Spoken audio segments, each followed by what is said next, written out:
Hollywood, you big bunch of chumps. You've exploited our nostalgia for years, luring us in with endless remakes and reboots, trying your best to evoke fond memories of days gone by. But let's face it, you're doing a lousy job. And the box office receipts for Ghostbusters, BFG, Pete's Dragon, and Ben-Hur hopefully suggest that remakes and reboots have had their day. Stranger Things has come out of nowhere and blown us away with its masterful blend of homage, horror, and thick-rimmed 80s glasses. The whole series plays like a massive Easter egg hunt, but to the show's credit, there's substance beyond the endless nods and winks. In this video, the Doopie Bros are going to walk you through the main Easter eggs and reference points, but obviously we can't cover every last one. That would be madness. Oh, and just for reference, prepare yourself to hear the word reference a ridiculous number of reference times reference. First off, the title sequence. The show's logo borrows from the same typeface used in a bunch of Stephen King novels. The font, ITC Ben Gatt, is named after its creator, Ed Ben Gatt, and the sequence was brought together by production company Imaginary Forces, who also created iconic intros like Mad Men, Jessica Jones, and Boardwalk Empire, to name a few. The eerie, foreboding theme is reminiscent of John Carpenter's synthy soundtracks, and the motion of the letters reminds me of the original Terminator's movie titles. Straight off the bat, there are strong hints to E.T. and the many films of Steven Spielberg. The game Dungeons & Dragons, the family setup, characters, and plotting all point to the diminutive extraterrestrial. Mike stows Elle away unbeknownst to his parents. The boys dress her up in a wig. There's plenty of bike riding, and there's even a home invasion by government forces. Staying with Spielberg, there's more than a hint of Roy Neary in Winona Ryder's kooky yet determined performance as Joyce Byers, and there's several nods to Poltergeist. No, not that one. The monster's behaviour is compared to that of a shark, as Nancy points to a great white just like the one from Jaws. Well, it's probably more realistic looking. Barb's dripping blood also attracts the monster, similar to a shark. Who's Barb? The Goonies is evoked several times, again with a ragtag band of misfit kids and the show's plotting, but surely they could have fit the Truffle Shuffle in there somewhere. I mean, what the fuck was this? Speaking of 80s movies that feature young boys on a mission, Stand By Me is also visually referenced several times, most notably in episode 8, where our heroes travel along a train track and eventually end up in a junkyard.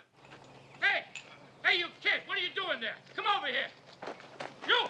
Come back here! Come back here! God damn it! I'll stick my dog on you! Several of the lead characters have names that hint at popular culture from the era. There's Dustin, Lucas, Will, and Hopper. Probably the biggest nod is Nancy, the lead from Nightmare on Elm Street. There's an obvious visual similarity, but in episode 5, after fighting the monster, Nancy struggles to get to sleep because she sees the Demogorgon every time she closes her eyes. She also wears a stripy top like Freddy. Coincidence? I think not. There's a reference to Elm Street and Cherry as the kids are being pursued. Oh, and the Demogorgon morphs through walls in a similar fashion to Freddy. It really is the only way to enter around it. Star Wars and the films of George Lucas are a clear reference point too. We see a Yoda action figure, Elle levitates a Millennium Falcon, and Lucas calls Elle Lando several times, implying that she's a traitor. I think I spotted a lightsaber in Mike's pack too, but that might have just been a torch. Or just a regular laser sword. Stephen King's influence can be felt all over proceedings. One of the cops is reading the novel Cujo, and Hopper the Copper describes the titular dog as a nasty mutt as he walks past. When Hopper and Joyce go to investigate Eleven's mom, King is mentioned by name. The camera then pans down to a creepy mobile with creepy clowns on that can only be a reference to that movie that features a creepy clown. No, not that it. Other literary references include a passage from the book Heart of Darkness being read in class. The book's been adapted into a great movie you might have heard of called X-Men Apocalypse, as well as a Trapper Keeper binder. Nancy has a copy of Descent from Xanadu by Harold Robbins in a locker, a book with themes not too dissimilar to Stranger Things. Lord of the Rings and The Hobbit are referenced in the first episode as the kids discuss Mirkwood, and Radagast, a character from Lord of the Rings who's shoehorned into the Hobbit movie, is the password for Will's secret hideout. Hopper reads Anne of Green Gables to his sick daughter in hospital. Mike names his T-Rex Rory, which may or may not be a reference to the children's book Rory the Dinosaur. Perhaps the highest brow literary reference is the mention of X-Men issue 134, the first appearance of the Dark Phoenix. There are also allusions to the themes of the comic. Jean is manipulated against her will by Mastermind, and her powers of telepathy and telekinesis are massively amplified after she becomes the Phoenix. There are a handful of movie posters on display. The Evil Dead? No, not that one.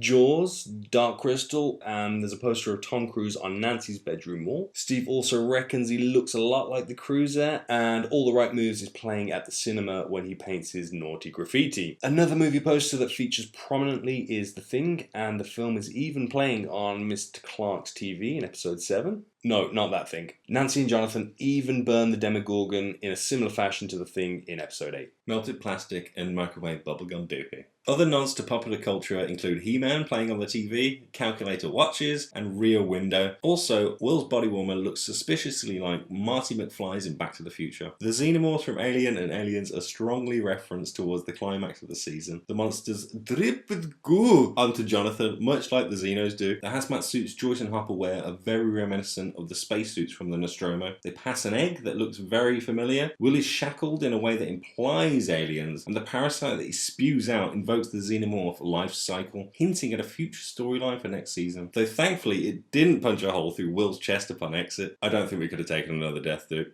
Especially after Bob! So there you have it, the main reference points for Stranger Things. If you're an 80s kid like the Doopie Bros, the show will no doubt have tugged your heartstrings at some point. It's also evocative of a simpler time before selfies, mobile phones and hashtags. A time when telephone cords were long enough to reach across the room. Unless you're Joyce Byers, of course. The downside of the show's success is that imitators are sure to crop up now. And that's a shame because it feels like the point of Stranger Things was to craft something uniquely original that's more than the sum of its disparate parts.